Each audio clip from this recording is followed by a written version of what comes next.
104.5 The Team, your home for New York sports. Chris Onorato with us right now because it is a Section Tuesday. Chris had to run, but nice enough to be able to join us on the phone. Hoops in full swing right now, Chris. Guys, I would never miss a time slot with you in the new year. It's been a while.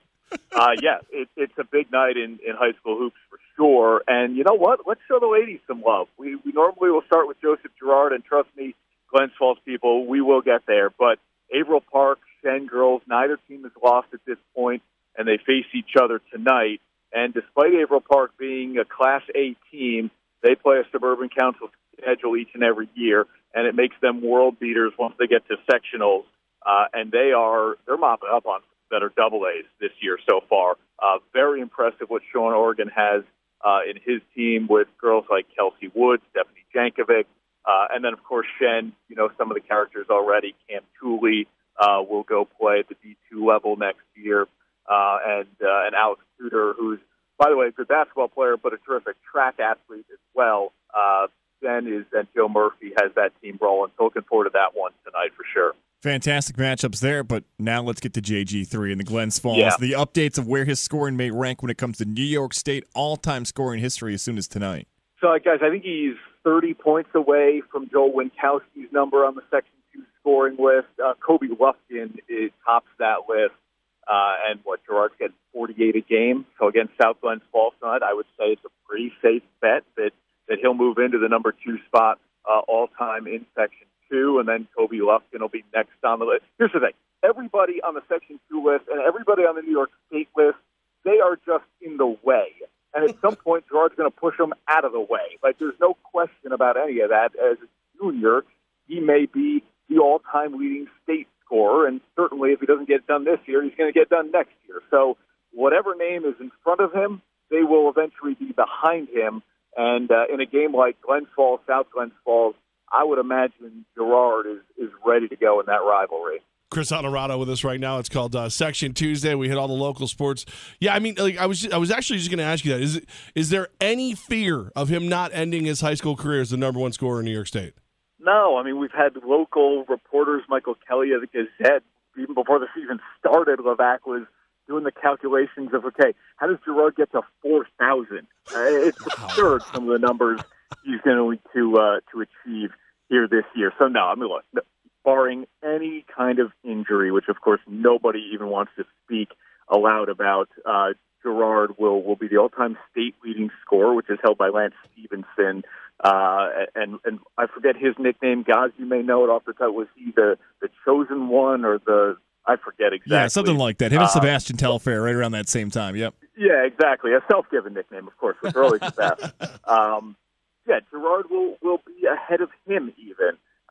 So it's incredible what he's been doing, and you may or may not see him tomorrow night on News Channel 13 at 6 o'clock when we start unveiling our top 10 boys and girls all-stars in the area.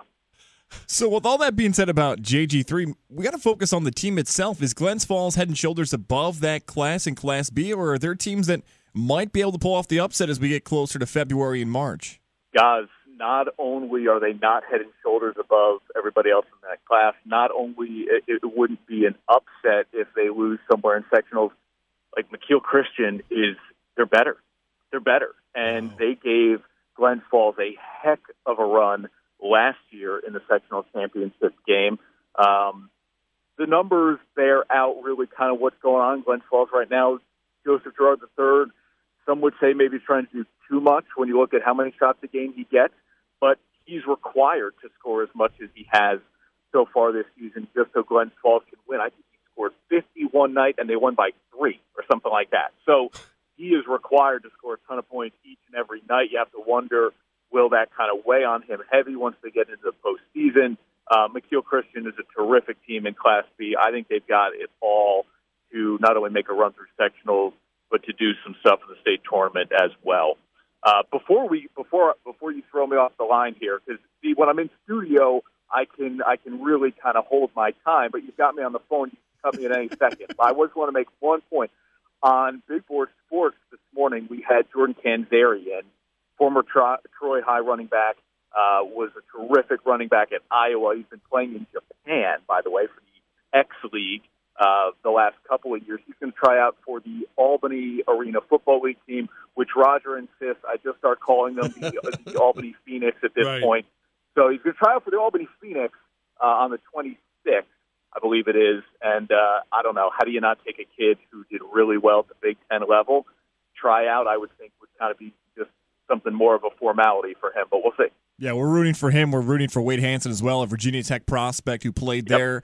Forgetting his high school right now. He played at Tamarack. Tamarack, thank you. Believe it or not, he still, coming from Tamarack and at one time coached by my brother, still somehow achieved Division I success. It is a ridiculous anomaly. I want to ask you one more question because I know you're out there covering for the Mighty 1-3. The Golden Globes were on Sunday. Are you the one controlling the music that makes the speeches go quicker to get them off the air? Guys, if I had any control, there would be no music. It would be a cut to black. And we would be on the air, News South 13, live at 11, not 11:08, not 11:10, not 11:12. There would be no playoff music. Chris would just cut the feed, and we would be into the newscast. I like it because you know me in award shows. I've never watched one after I hit an age where I was in control of the remote. And here's the thing: even people who want to watch, they have now started handing out awards before the show starts, and in a commercial break, it's like, oh, here's a list of awards. And why not? That should be the show. That should be the show. Here's a list of who won awards today. Congratulations, everyone. Now here is a repeat of Scooby-Doo. I would rather watch that. Like a rolling credits of categories and winners. That's not a bad idea. You might be onto something. Listen, I've got to have one good idea a year, so I'm glad this one's out of the way already. Chris Onorato, Big Board Sports right here on 104.5 The Team, News Channel 13, of course, and just about everywhere we go, we like to sneak in a Chris Onorato reference. So we appreciate you making time for us today, and look forward to seeing you tomorrow in the office. Thanks, fellas.